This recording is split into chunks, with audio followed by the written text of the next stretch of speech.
Originally, when we got married, by 8, 9, she's dead to the world. She's sleeping. I can be up till about 2 a.m. before I go to sleep. So I would sit down doing nothing. An idle mind is truly a devil's workshop. That's about where it started from. I used to do night browsing. So I can go and do midnight browsing. In fact, I stopped going out.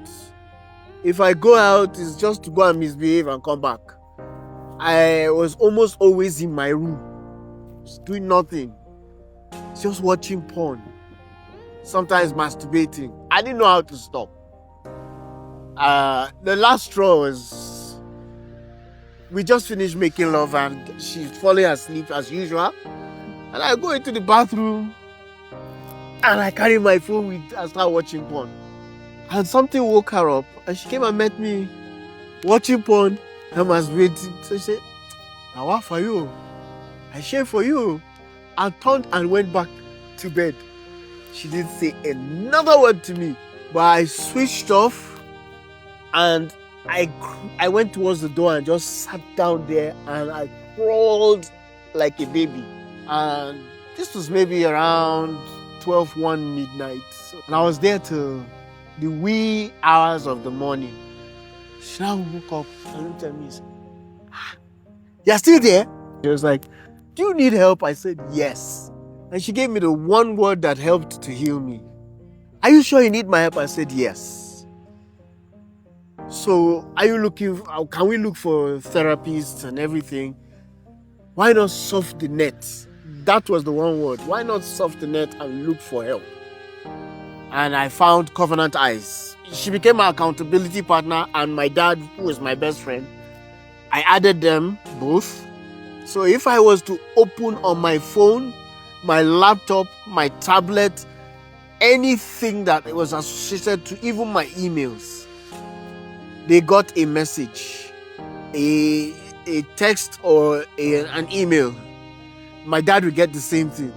So because they are my accountability partner, it was expected that they would call me. So the fear of repeating this cycle started my recovery because I was too ashamed of what I had become.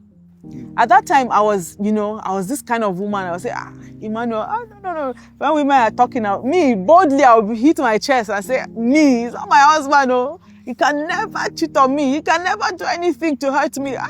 The way I put him, on a very high, pedestal. And it was like we're there and then he pushed me and then let me to just fall down. I have never, even as a young lady, when I was, dating men, I had never gone through I didn't know what heartbreak was.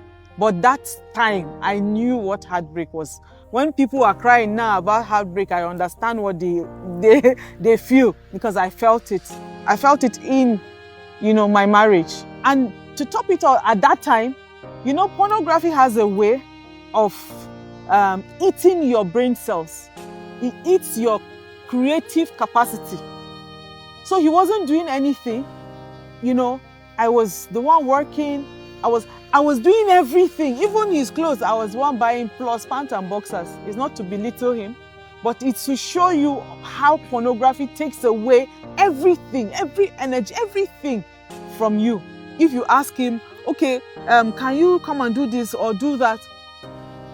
He will tell you he cannot do it. A lawyer, he will tell you he cannot do it. And then I'm wondering, this is the person that, has helped me in my journey, growth as a believer in the ministry. He was the one, writing and doing all of those things and, help to fix the ministry and everything. And this person doesn't have anything to offer again. No creative capacity, nothing. So I was tired, So I became the husband and the wife. One day I just packed my things, I packed my things to leave. I was trying to drive the car to go out. They refused. So I said, okay, now I packed my things early morning. Before 6 a.m., I put some things in the bag and I started walking. And he ran to the room and told his parents, He told his parents, and then his father came out and saw me walking to the junction. His father was just following me.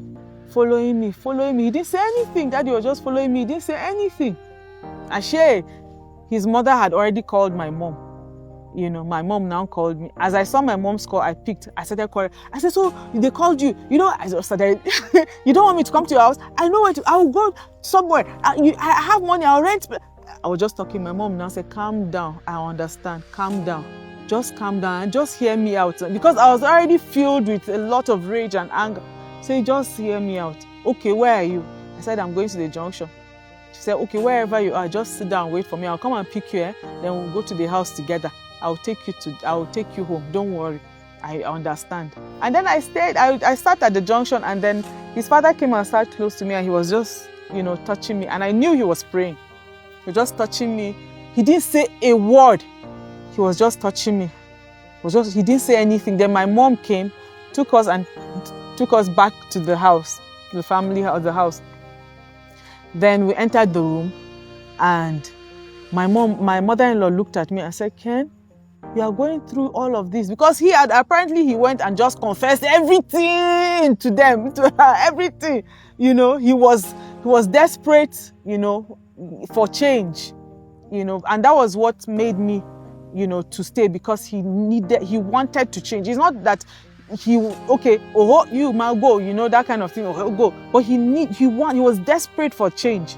If you ask me how, I went through it right now, I really don't know, but for the grace of God. It took us time, but we healed.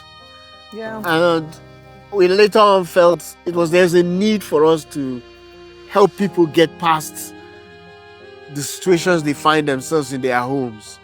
And so we started, it started as bedroom talk first. We've gotten older people to help tell their own stories, and a lot of homes were finding reform. Well, the feedback was we're now getting a lot of the problems and doing a lot of counseling, and we felt, let's move this forward. So we started Sacred Connection for couples. It's a once a month marriage clinic. So we talk everything, the good, the bad, and the ugly. We've gotten homes healed.